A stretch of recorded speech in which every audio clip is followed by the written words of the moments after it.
Hi, my name is Dr. Frederick Edward Fabella, and I will be discussing emotional intelligence. So let's begin. So, where did the idea or concept of emotional intelligence come from? It has something to do with what is called the marshmallow test. Okay, so what was the marshmallow test? Back in the 1960s, a psychologist by the name of Walter Mischel conducted an experiment with a number of 4-year-old children. So, what did the experiment entail? A friendly adult would bring each child into a room and seat the child in front of a marshmallow. This is for you, the adult would say to the child. Before we start, I have to do something down the hall. The adult then says, you can eat the marshmallow anytime you like, but if you wait until I get back, I'll give you two marshmallows. Okay, so you can imagine what do you think happened? What did the children do? Some grab and gobble the marshmallow by the time the door closes behind the researcher. Others seem fixated on it, looking at it, smelling it, touching it, but they hold back from eating it. Still others take steps to distract themselves. They walk around and they sing and they listen by the door. So you can imagine there were two types of responses. Kids who ate the marshmallow immediately, while the others, they were able to hold back and wait for the researcher to return, thereby getting two marshmallows in the end. Now, what's the importance of this marshmallow experiment? 14 years after the experiment, Michel tracks down the hundreds of kids who took part in the experiment and he found the results to be incredible. The children who, at 4 years of age, had waited to win the second marshmallow tended to rate high on the skills that make for success in school, at work, and in life itself. They had many of the habits of successful people, such as confidence, persistence, and capacity to cope with frustration. So you can see how important the marshmallow test was in predicting the behavior of these kids when they became adults. All right. Okay. So, what is your emotional intelligence test? Would you like to find out? So, to find out, get a piece of paper and a pen. Okay, so this is the instruction. You'll be presented with 10 situations and you will be asked what you would do in each one. Choices are provided, so you have to choose what you will do. Write the letter of the course of action that you will pursue. In real life, decisions are made on the spot with little time to think. So you will be given only 5 seconds to decide after having read all the options. All right? So this is a self-scoring test that came from this website here. This is not intended as a diagnostic test of any kind, but is meant to give you an idea of the kind of situations and decisions that involve emotional intelligence. The score you will obtain can also provide you with a glimpse of your emotional intelligence potential and the motivation to keep on improving. All right, are you ready? Okay, so the first situation. One, you are on an airplane and suddenly it hits extremely bad turbulence and begins rocking from side to side. What do you do? A. Continue to read your book or magazine or watch the movie, trying to pay little attention to the turbulence. B. Become vigilant for an emergency, carefully monitoring the stewardesses and reading the emergency instructions card. C. A little of both A and B. D. Not sure, never noticed. 5, 4, 3, 2, 1. Second situation. You are in a meeting when a colleague takes credit for work that you have done. What do you do? A. Immediately and publicly confront the colleague over the ownership of your work. B. After the meeting, take the colleague aside and tell her that you would appreciate in the future that she credits you when speaking about your work? C. Nothing. It's not a good idea to embarrass colleagues in public. And D. After the colleague speaks, publicly thank her for referencing your work. 5, 4, 3, 2, 1. Third situation, you are a customer service representative and have just gotten an extremely angry client on the phone. What do you do? A. Hang up. Doesn't pay to take abuse from anyone. B. Listen to the client and rephrase what you gather he is feeling. C. Explain to the client that he is being unfair, that you are only trying to do your job, and you would appreciate it if he wouldn't get in the way of this. And D. Tell the client you understand how frustrating this must be for him and offer a specific thing you can do to help him get his problem resolved. 5, 4, 3, 2, 1. Fourth situation. You are a college student who had hoped to get a flat 1 in a course that was important for your career aspirations. You have just found out you got a 2.75 on the midterm. What do you do? A. Sketch out a specific plan for ways to improve your grade and resolve to follow through. B. Decide you do not have what it takes to make it in that career. C. Tell yourself it really doesn't matter how much you do in the course. Concentrate instead on other classes where your grades are higher. And D. Go see the professor and try to talk to her into giving you a better grade. 5, 4, 3, 2, 1. Fifth situation. You are a manager in an organization that is trying to encourage respect for racial and ethnic diversity. You overhear someone telling a racist joke. What do you do? A. Ignore it. The best way to deal with these things is not to react. B.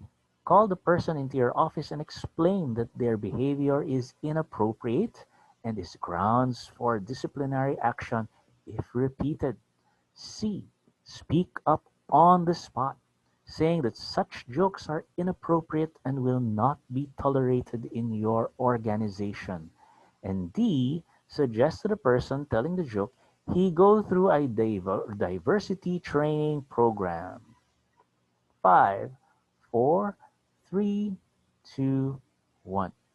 Sixth situation.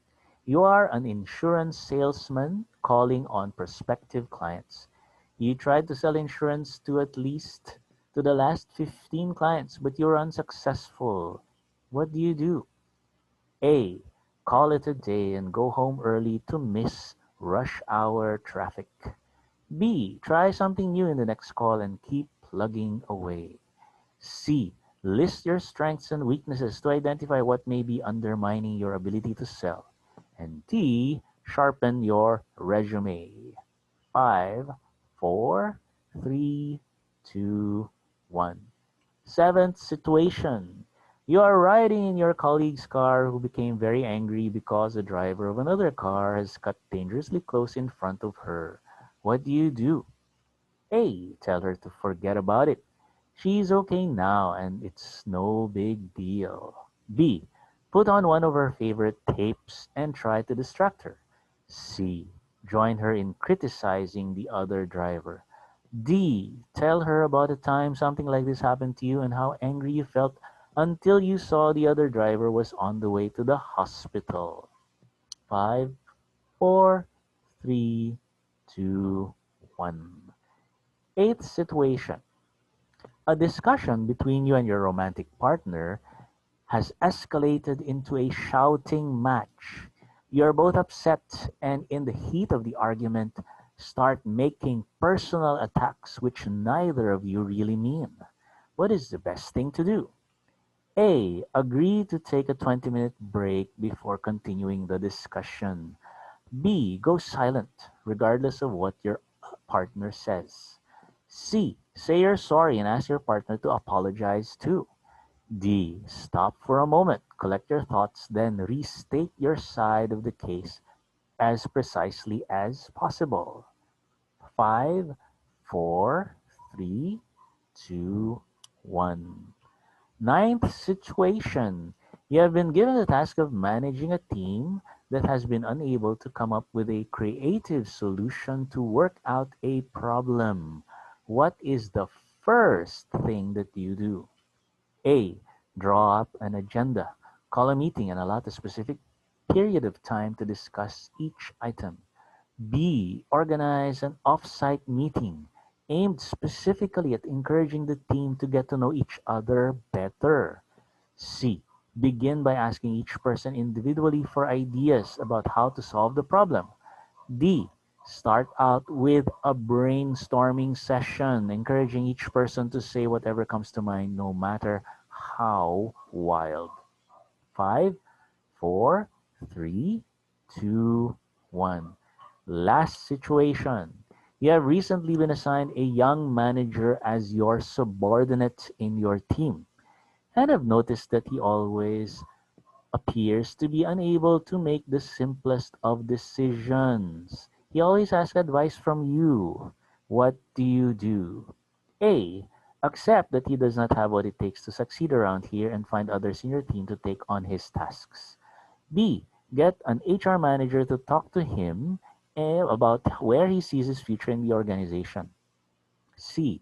Purposely give him lots of complex decisions to make so that he will become more confident in the role. And D. Engineer an ongoing series of challenging but manageable experiences for him and make yourself available to act as his mentor.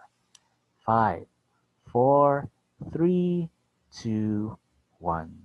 All right, so that ends the emotional intelligence test. We will score your answers shortly. In the meantime, let's try to go back to the topic of emotional intelligence. What was the earliest research done on emotional intelligence? It was done by Peter Salovey and John Mayer. Okay, so in the 1990 study by Salovey and Mayer, they defined emotional intelligence as the ability to monitor one's own and others' feelings and emotions, to discriminate among them, and to use this information to guide one's thinking and actions. All right. So, when or how did emotional intelligence become popular? It was popularized by Daniel Goleman in his book Emotional Intelligence: Why It Can Matter More Than IQ. And it was also featured as a topic in one of the issues of Time magazine. So it gained worldwide attention because of this. Okay, so what do people say about emotional intelligence? Emotional intelligence, more than any other factor, more than IQ or expertise, accounts for 85% to 90% of success at work. IQ is a threshold competence. You need it, but it doesn't make you a star. Emotional intelligence can. That's by Warren Bennis. All right. According to Pacroon and Fresse in 1992, emotions are among the primary determinants of behavior at work and profoundly influence both the social climate and the productivity of companies and organizations. According to Robert Cooper, emotional intelligence is the ability to sense, understand, and effectively apply the power and acumen of emotions to facilitate high levels of collaboration and productivity. Okay. And according to Robert Jerus, leaders influence the team's emotions. The team's emotions drive overall performance. And Ruben Baron in 2010 said, emotional intelligence has a positive influence on performance, happiness, well being, and the pursuit of a more meaningful life. Okay, so emotional intelligence, or sometimes referred to as EQ versus intelligence quotient or IQ, which is more important? Okay, look at this comic strip here in Everyday Blues. There's a guy and a girl there talking, and the girl says, I really think intelligence is quite sexy. The guy then replies, then you gonna like me. I have a superior intellect. I went to college. I read books. I even post opinions on online forums. So, how about it? Asks the guy. The girl then replies, I said intelligence, not arrogance. Okay, so you can see the difference there between intelligence and emotional intelligence. Okay, so emotional intelligence can help you decide more properly. Okay, it also facilitates social relationships to bring success. It helps you handle stress better, and it helps you have better leadership skills. Okay, according to Danielle Goleman, out of control emotions make smart people stupid. So look at that. Even if the person has high IQ, but his EQ might be zero. Okay, so what is emotional intelligence? There are four components. And in order for us to understand the four components, we need to come up with a matrix. So there is a matrix here of self and other, and then we have awareness and management. Okay, so you have self-awareness. That's the first component of emotional intelligence. The next intelligence is social awareness. The third component is self-management. And the fourth component is relationship management. So all these four comprise the emotional intelligence of a person. So let's talk about self-awareness. How do I feel right now? That will help you understand what self-awareness is. What emotion am I experiencing? Try to label the emotion. Okay, so that's self-awareness. Social awareness. Look for someone close by, someone you know, or a stranger, and answer this. How does that person feel right now? If you're wondering how you're going to answer that question, try this. Look at his facial expression, his movements, his posture, or even the sound of his voice. How does that person feel based on these things? Okay, let's now go to self-management. Do I say everything that comes to mind? Do I post my emotions on social media? Do I stop myself when I feel like criticizing someone? So that's self-management. How about relationship management? If someone I know gets upset with me, do I get upset too? Or do I try to understand his point of view? Do I attempt to repair the relationship or friendship? Or do I declare war? All right. So these questions allow us to understand what those four components of emotional intelligence are. All right. So what is your emotional intelligence? Let's find out. So let's go back to the EI test that you took a while ago. So this is how you're going to score. Each answer has a corresponding score. So we have A, B, C, and D. Add the score for each item. The highest total score for all 10 items is 100. So your score will be over 100. Okay, so are you ready to score your test? Let's find out. So for number one, letters A, B, and C get 10 points. For number two, B gets 5 and D gets 10. For number three, B gets 5, D gets 10. For number four, A gets 10, C gets 5. For number five, B gets 5, C gets 10, and D also gets 5. For number 6, B gets 10, C gets 5. For number 7, C gets 5, D gets 10. For number 8, A gets 10. For number 9, B gets 10, D gets 5. And for number 10, B gets 5 and D gets 10. If the letter does not have a corresponding score, then it gets 0. Okay, so add all your scores in each item. So what is your score? Okay, as we said earlier, this is not a diagnostic exam. It just tells us what our emotional intelligence could be, what is the potential, and it can also help motivate us to improve it. All right, okay, so how to improve your emotional intelligence? So based on the score, do you want to improve it? And if you do, this is how you can do so. All right. First, label feelings instead of labeling people or situations. Instead of saying this situation is ridiculous, say I feel impatient. Instead of saying you're an insensitive jerk, say I feel hurt and bitter. Instead of saying you drive like an idiot, say I feel afraid. All right, that's the first tip. Second, distinguish between thoughts and feelings. Thought, I'm a failure. Feeling, I'm frustrated that I did not pass the exam. Thought, I feel like seeking revenge on Bob who hurt me. Feeling, I am hurt that Bob was not able to keep his promise. Okay. Third tip, take responsibility for your feelings.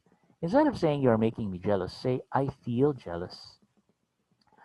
Fourth, use feelings to make decisions. So how do you do that? Look for how you would feel in the future if you do this or that. How will I feel if I do this? How will I feel if I don't? Okay, so think of how you would feel, not how you feel right now. Okay, respect the feelings of others. Ask, how will you feel if I do this? How will you feel if I don't? Sixth, energize yourself instead of giving into anger. Remember that anger is also energy. Use that anger and channel that energy into productive action. Seven, validate the feelings of others. Okay, feelings are always real. Never dismiss how others feel. Accept their feelings instead. Eight, look for ways to make yourself and others feel better. Ask, how do I feel? What would help me feel better? Ask others, how do you feel? What would make what would help make you feel better? All right. 9.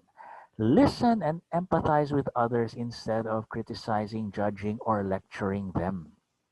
Instead of saying, it's your fault that you broke up with your partner, do this. Share, I too had a hard time when I broke up with my ex. So you're empathizing instead of judging. And lastly, 10, avoid people who invalidate your feelings. Go on a no nuts diet. Avoid people who drive you nuts. Don't give negative people psychological power over you because each time you seek the approval of others, you are giving them power over you. All right. So these are the 10 tips on how to improve your emotional intelligence. And that ends my discussion on emotional intelligence. So thank you very much.